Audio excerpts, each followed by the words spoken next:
أهلا وسهلا بحضراتكم. احنا طبعا عارفين عن حكم الإعدام للدكتور محمد مرسي الرئيس الشرعي لجمهورية مصر العربية. احنا عايزين محتاجين ان احنا فعلا نبص بصة على التاريخ بتاعنا ونشوف هل فعلا الدكتور محمد مرسي يستحق حكم الإعدام ولا لا. عشان نقدر نعرف الحكاية دي هنبص بصة سريعة على رؤساء مصر السابقين. هنبتدي بالرئيس جمال عبد الناصر. عبد الناصر حبيبنا قايم منا يخاطبنا، عبد الناصر حبيبنا قايم منا يخاطبنا، نجاوبه ويجاوبنا طالب ومجندين. عبد الناصر حبيبنا قايم منا يخاطبنا، عبد الناصر حبيبنا قايم منا يخاطبنا، نجاوبه ويجاوبنا طالب ومجندين. نكسة 67 طبعا دي نقطة فارقة في تاريخ العالم العربي كله. في أسئلة مهمة كلنا محتاجين نسألها لنفسنا دلوقتي بعد مرور الفترة دي كلها. هل الرئيس جمال عبد الناصر كان على علم ان الجيش المصري فعلا قادر انه يحارب إسرائيل ولا لا؟ هل عبد الناصر كان مدرك حجم المخاطر لما يقفل مضايق طيران قدام الملاحة الإسرائيلية وهو إعلان حرب؟ وهل بعد السنين دي كلها يا ترى ايه النتائج اللي لسه موجودة لحد دلوقتي بسبب نكسة 67؟ أهلا وسهلا، احنا مستعدين للحرب. قواتنا المسلحة خليج العقبة يمثل المياه الإقليمية بتاعتنا المصرية، ولا يمكن بأي حال من الأحوال ان احنا نسمح للعلم الإسرائيلي أن يمر في خليج العقبة. بيهددوا بالحرب اليهود، بنقول لهم أهلا وسهلا، احنا مستعدين للحرب.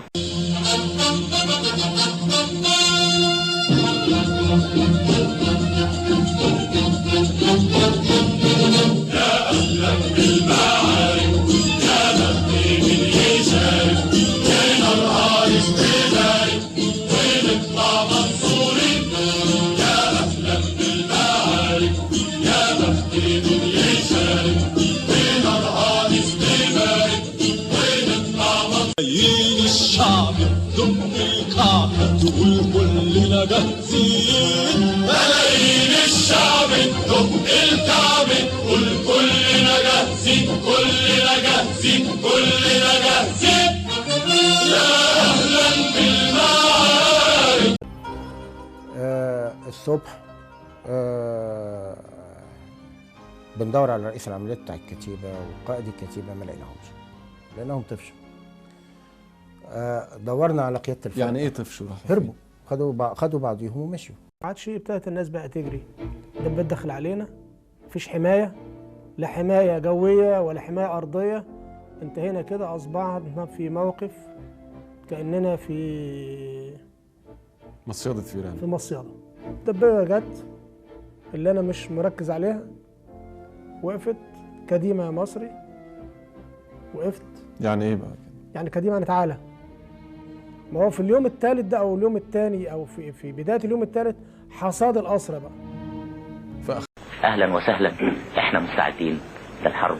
هو الوحده سلمت لان ما كانش عندها امكانيات انها تقاوم، فالوحده اساسا سلمت. اول تسليم الوحده موتوا ثروت عازر خيل اللي هو قائد الكتيبه.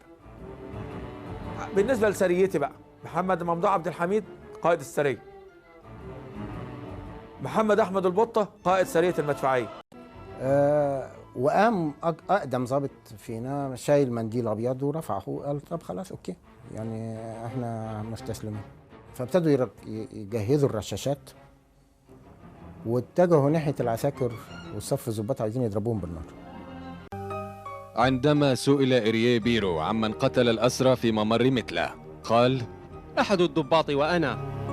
هل ربطتم وثاق الأسرى قبل قتلهم؟ إنكم تسألون أسئلة غريبة، ولكن نعم ربطناهم. كم كان عددهم؟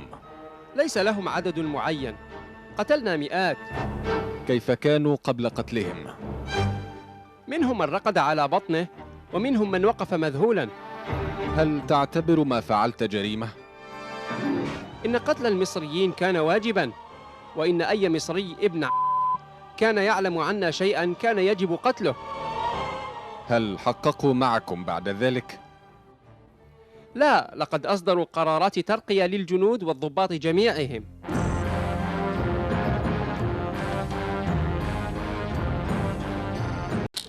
يا ترى مين المسؤول عن الكارثة دي؟ يا ترى مين المسؤول عن آلاف الشهداء وآلاف الجرحى وآلاف المصابين وفقدان الأرض والعرض؟ هسيب لحضرتكم الإجابة على السؤال ده.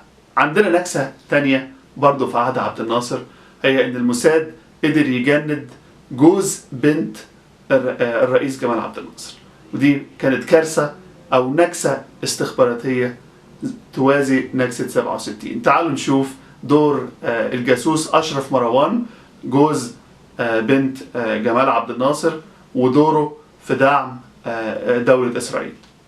Highly placed in the upper echelons of the enemy government.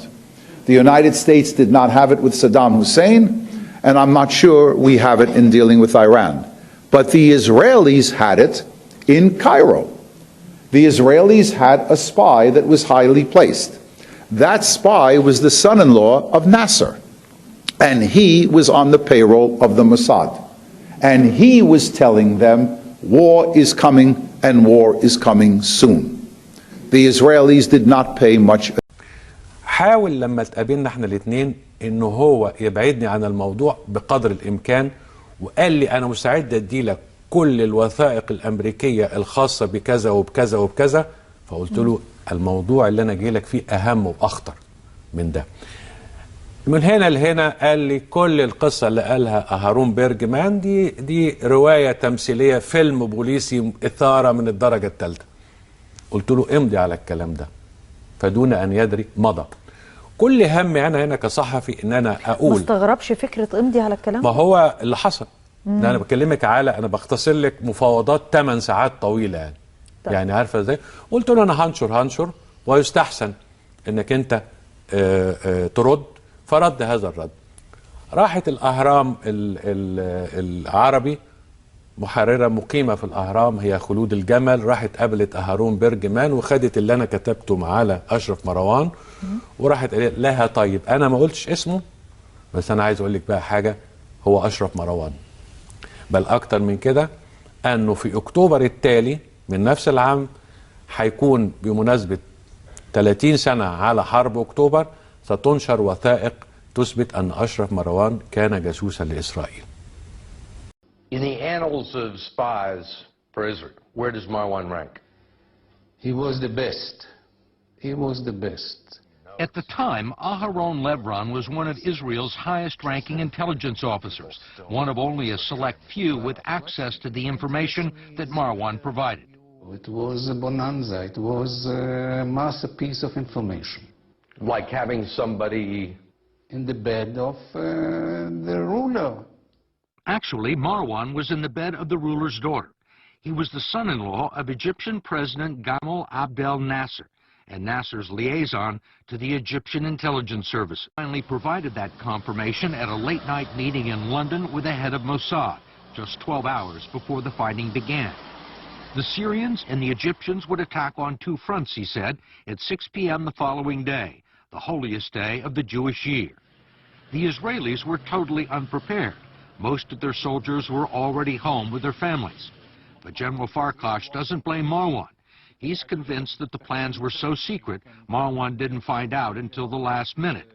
He believes Marwan's warning gave the Israelis just enough time to mobilize the reserves and ultimately save the state of Israel. Our army is based on 80% reserve forces. And he gave us the most important piece of information to bring the government of Israel and to force us, I call it, to call the reserve forces. بدأت التعبئة الساعة 6 صباح يوم 6 أكتوبر. مين العميل ألف على واحد؟ بابل، العملية بابل. احنا في الأول قلنا أشرف مروان. قلنا الأول إنه حد ما كانش حد يعرف. كانت عملية بابل. هو في لجنة أجرانات سنة 75 قالوا عميل ألف على واحد. ما جابوش سيرته لغاية 2002 لما إيلياو زعيرة في هيرالد تريبيون كان بيعمل معاه حديث، اعلن ان هذا العميل هو السيد اشرف مروان. هو اللي بلغهم. هو اللي بلغهم ان هجوم مصر يبتدي يوم 6 اكتوبر الساعه 6 مساء. يا ترى أجهزة المخابرات المصرية كانت فين من كل ده؟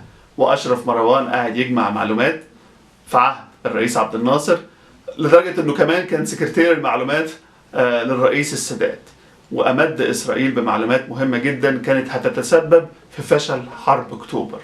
يا ترى مخابرات عبد الناصر كانت فين؟ هل يا ترى المخابرات دي كانت متفرغة للقبض على معارضين عبد الناصر، ولا وظيفتها حماية الوطن؟ عندنا حاجة تانية أنا شفتها بنفسي وصورتها بنفسي، حاجة في منتهى الغرابة. أنا كنت في أسبانيا في مدينة مدريد، رحت لقيت معبد مصري كامل منقول لمدينة موجود في مدينة مدريد. رحت سألت، قلت لهم يا جماعة انتوا ازاي عندكم معبد مصري كامل؟ قالوا لنا الرئيس عبد الناصر اتبرع لنا بالمعبد ده علشان احنا ساعدناه ايام بنى السد العالي. هل تفتكروا ممكن اي رئيس دولة يفرط في آثار بلده التي لا تقدر بثمن؟ هي دي مشكلة العسكر، انه بيتعاملوا ان مصر هي عزبة ابوهم، مش قادرين يفهموا ان آثار مصر التي لا تقدر بثمن ما ينفعش تديها لحد. يعني مثلا ما ينفعش دولة زي فرنسا تقول لها عشان ساعدتها في مشروع تقول لها ممكن اخد منك برج ايفل. طبعا الفرنسيين عمرهم ما هيفرطوا في برج ايفل علشان دولة ساعدتهم. تعالوا نشوف تفاصيل اكتر عن المعبد المصري اللي موجود في مدينة مدريد اللي اهداه جمال عبد الناصر لاسبانيا. دي صورة المعبد المصري اللي اهداه جمال عبد الناصر لاسبانيا.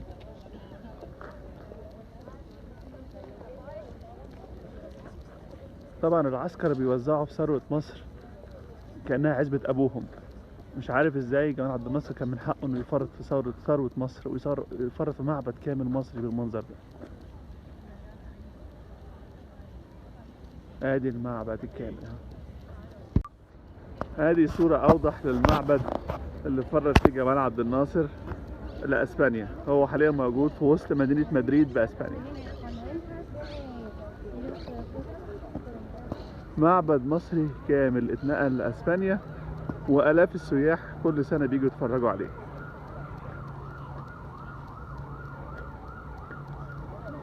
ثروات مصر المنهوبة اللي بيفرط فيها العسكر على مزاج.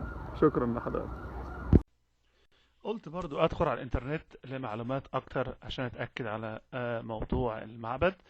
دخلت لقيت هنا كل المعلومات موجودة على موقع ويكيبيديا، وحضرتك برضو حبيت تدخل ممكن تكتب على جوجل كلمة معبد ديب وود. هتلاقي حضرتك على الشمال هنا صورة المعبد بالابيض والاسود وهي كانت موجودة في مصر، وهتلاقي تحت هنا صور المعبد وهو في اسبانيا. وهنا مكتوب انه تم اهداء المعبد عن طريق جمال عبد الناصر سنة 1968 بسبب المساعدة على انقاذ والحفاظ على معبد ابو سمبل. بعد كل اللي شفتوه ده عايزين نقول حاجة واحدة بس، تفتكروا مين اللي يستحق الاعدام؟ هسيبكم تجاوبوا على السؤال ده بنفسكم. شكرا.